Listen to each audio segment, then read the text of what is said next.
Bonjour, je suis Éric Giacometti, le nouveau scénariste de Largo Winch. Et j'ai travaillé avec Philippe Franck sur L'Étoile du matin et Les voiles écarlates.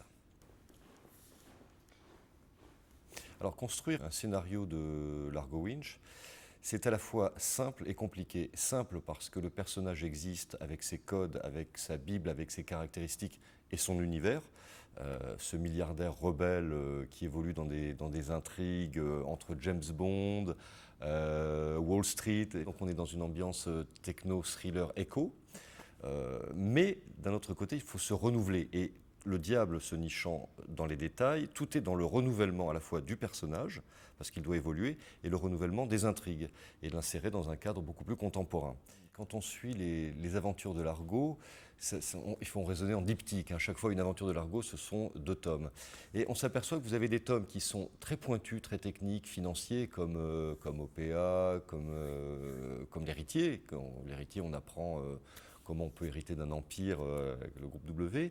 Et vous avez des albums où on a beaucoup plus d'action. Donc ce dosage, il varie en fonction des diptyques. Moi, la mission qu'on m'a confiée, c'est de revenir aux fondamentaux, mettre beaucoup plus de pédagogie en termes d'économie et de finance. Donc là, sur ce diptyque-là, L'Étoile du matin et Les voiles écarlates, l'idée c'était de faire découvrir au public la bourse du 3e millénaire, c'est-à-dire une bourse qui est très high-tech, avec du trading, ce qu'on appelle du trading à haute fréquence. Donc il fallait quand même dans ce dosage énormément de pédagogie, mais toujours avec de l'action, des décors flamboyants, des courses-poursuites et tout ce qui va avec l'univers de Largo, ce côté glamour qu'on ne peut pas renier. Ce que j'ai découvert quand on passe de l'autre côté du miroir, quand on travaille avec Philippe, c'est cette passion, c'est même plus de la passion, c'est de l'obsession pour le détail. Je vais vous donner un exemple. J'avais imaginé une scène de course-poursuite au Yucatan, au Mexique, et on voit ces fameuses pyramides que tout le monde connaît. Et là, j'écris le scénario, ok, et pour moi, il allait dessiner une pyramide. Et en fait, ce que j'ai compris après, il dessinait la pyramide pierre par pierre. Vraiment, c'est quelque chose d'hallucinant.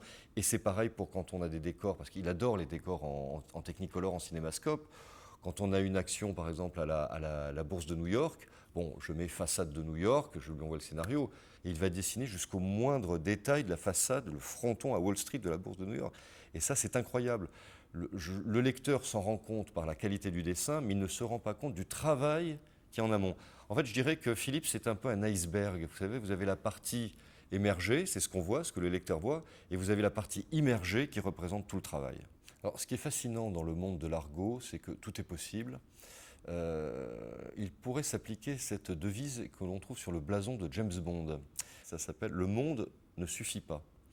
Eh bien, pour Largo, le monde économique ne suffit pas. Les thématiques sont multiples. L'idée, c'est plutôt de resserrer sur une thématique et de ne pas partir dans tous les sens. Alors, vu le contexte, on pourrait parler sur le Covid, l'influence par exemple d'une épidémie. Mais il y a plein d'autres choses. Vous avez l'espace, par exemple, c'est quelque chose dans lequel on n'est jamais allé. Vous avez les biotech, vous avez les réseaux sociaux. Le monde économique est un univers fascinant parce que ce n'est pas un univers statique.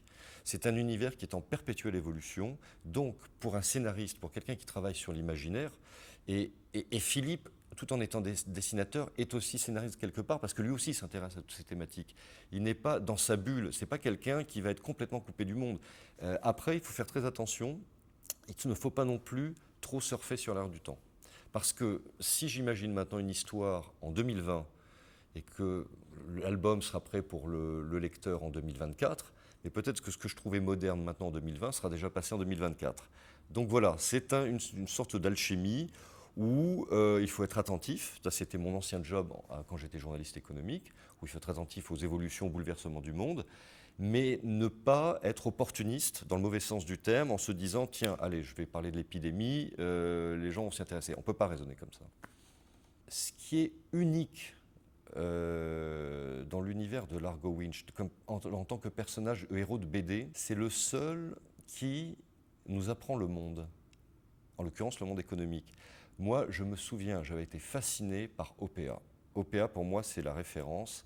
C'est très technique, mais je suis sorti de là, je lis cet album qui caracole, qui explose de partout, on voit de belles femmes, c'est l'univers Largo, ça pourrait être comme un James Bond. Mais c'est plus qu'un James Bond parce que quand vous sortez de là, vous apprenez des choses, vous dites, tiens, sur OPA, moi aussi, je peux réaliser une OPA. Là, sur l'Étoile du matin, les voiles écarlates, je me dis, si le lecteur comprend ce que c'est la bourse du troisième millénaire, il aura passé non seulement un bon moment de lecture, mais il aura appris quelque chose, il pourra aller plus loin. Et ça, c'était visionnaire, je pense, alors je ne connais pas Van Damme, mais je pense que ce qui était visionnaire dans son travail, c'est qu'il a dû se dire quelque part, mais mon lecteur, je vais peut-être le prendre par la main, je vais lui faire découvrir un monde qu'il ne connaît pas, et quel monde? Parce que l'économie, honnêtement, c'est pas très sexy. Et il a su rendre l'économie sexy, à la fois par son travail et par le dessin de Philippe Franck. Et honnêtement, rendre l'économie sexy, on est à Citéco, c'est un peu la mission de ce musée.